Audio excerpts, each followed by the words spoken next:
Welcome to the HR Empowerment Podcast, where we will uncover strategies and new insights from HR professionals who discuss up-to-date regulations, best practices, and the most pressing topics like diversity and equity, leadership, dealing with difficult situations, and much more that affect your bottom line and business. Thanks for joining us.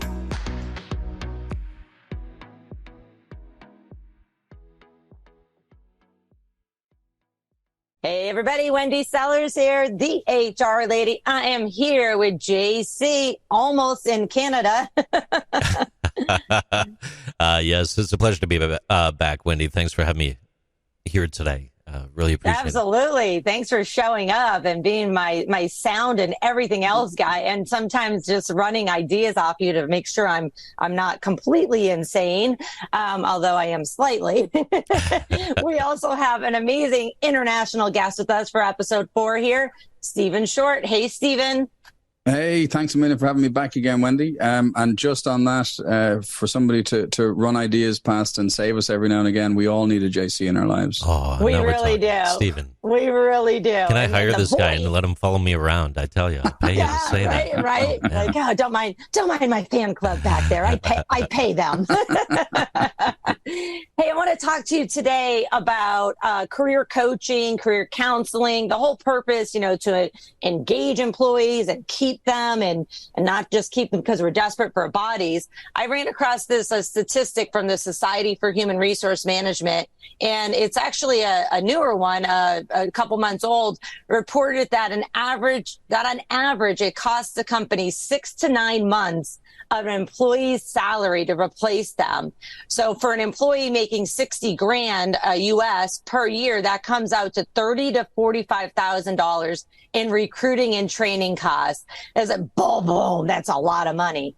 Career coaching could help solve that or resolve that. We talked about it in an earlier episode that people leave because there's no opportunities. And I see, even in my line of work, I see people leaving or companies pushing them out because somebody who's been in the organization has been there for a long time. They get promoted to something, but they got promoted to a job that didn't fit them. And then now everybody's upset. And then you lose this long-term employee. And then you got to, it takes how much money to replace them? How can you help our listeners resolve that?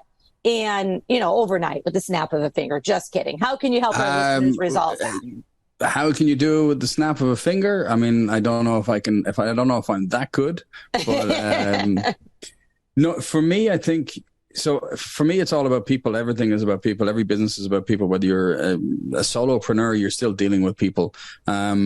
So we do career guidance. We do it for individuals who are looking to change careers or looking to see if they're on the right path and everything else.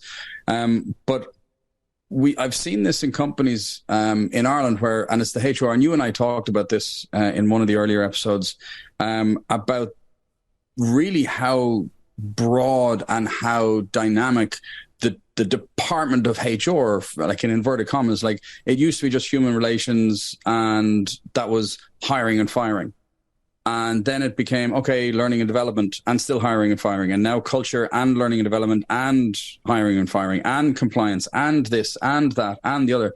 And there's a lot of things that I think in kind of bigger, more process-driven organizations, they have this HR department that they just shove anything that has to do with any touchy-feely feelings or anything like that. And if somebody's done wrong and I'm going to have to listen to them cry while I fire them. No, let the HR people do that. So it has become this huge department within organizations that has not been really allowed to actually grow and become the entities within that department. So the HR person and the learning and development person and the culture person are currently the same person in a lot of organizations. They have to juggle all this and it's impossible.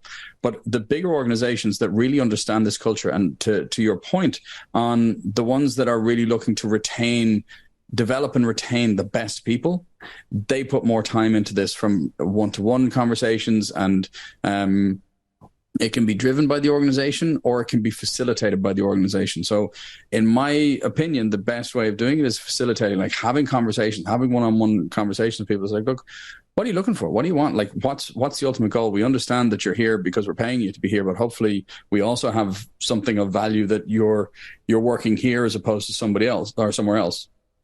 And for some people that might be, look, you're 3 stops on the bus from my house. So I like the work, but somebody else might pay me $5,000 a year more, but I'll spend an hour and a half traveling every day. So I don't want to do that. And that's fine. And then understanding what they want, what their values are, whether they're on their ambition scale, for example, whether they're into the work-life balance, whether they really value that, or if they're going, look, I'm really thirsty to get ahead and to drive things. In family businesses, when we have younger generations of people coming up, and in family business, a lot of the time, the ceiling is the family. Like, you can't get a promotion until somebody dies. Like, that's the truth of it. So what I try to get people to do is we've all heard of these things called these side hustles. So what I encourage family businesses to do is an inside hustle. What's a new little division or department that you can build that the next generation can start to run with and start to really build up?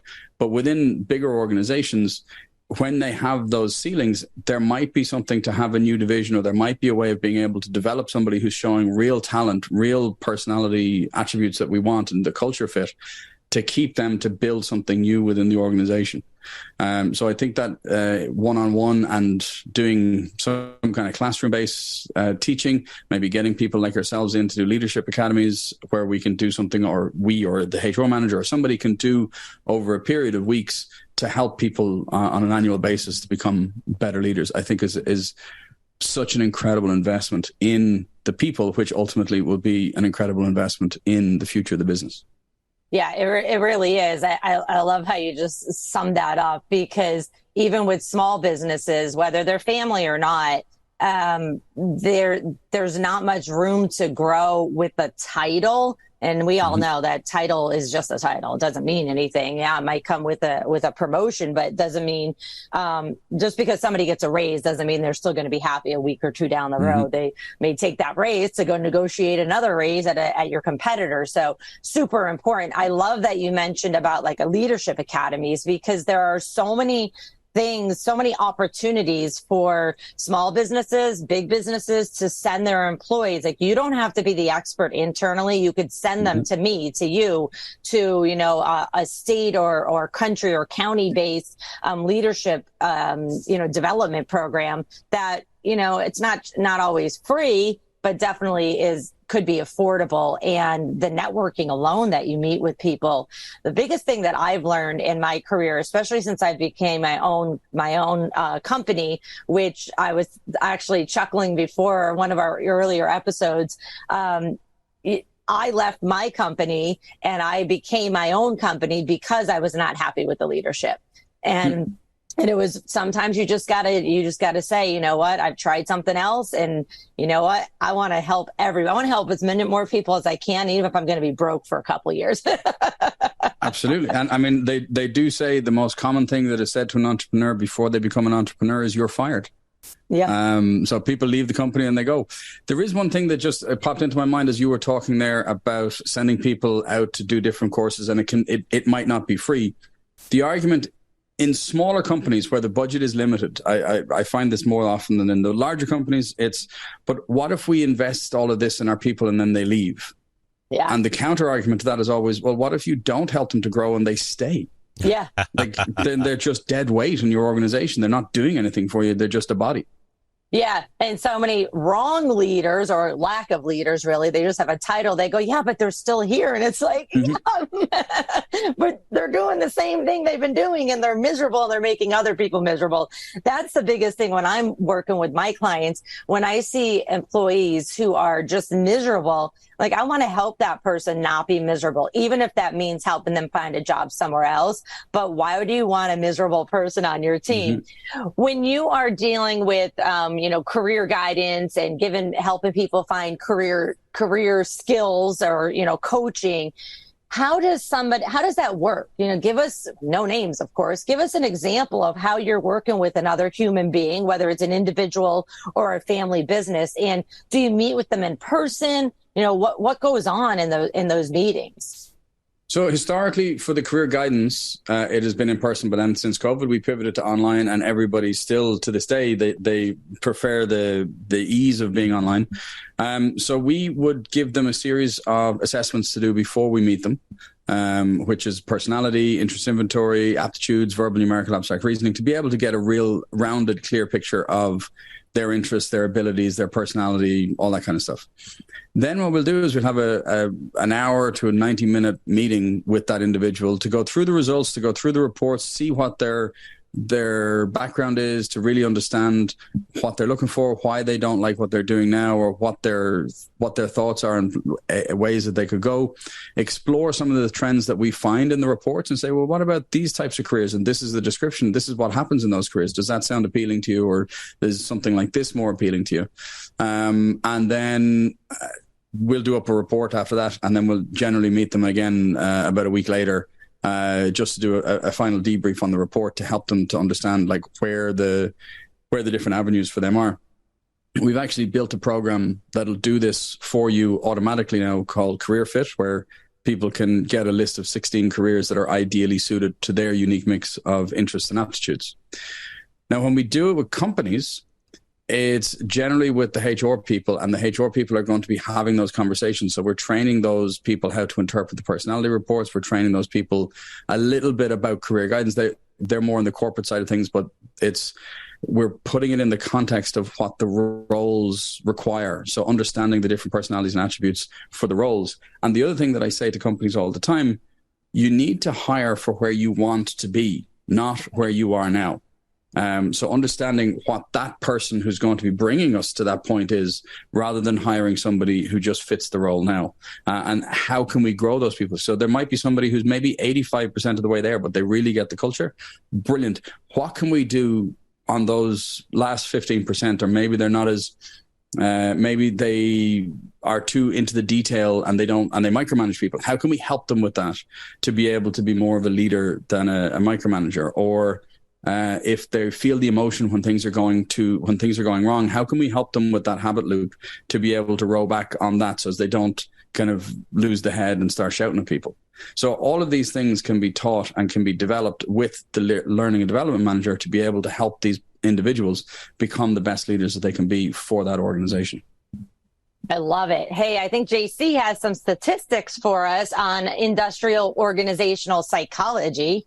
Yeah, just a little bit. According to recent data, 13% of people have worked with a career counselor at some point during their working careers. And looking at things a little bit further, we discover that 12% of working individuals are now working with a job counselor. And a huge positive statistic with all this for the future is that 25% of working adults say that they'd like to speak with someone in regards to counseling to improve their careers at some point in time to keep pushing forward. So there's a lot of positivity from the employee's perspective about turning things around to move forward. And that's what I have on that one. Back to you, Wendy. Awesome. Thanks, everybody, for listening. We have one more episode, which we will be talking about just some practical tips and strategies for assessments, career coaching, and succession planning. And then I have a very personal question for Steven, something about being a Disney princess. We will see you soon. Thank you for joining the HR Empowerment Podcast, brought to you by Aurora Training Advantage. We hope you've gained new insight and strategies to navigate the HR profession. We look forward to you joining us again on the HR Empowerment Podcast.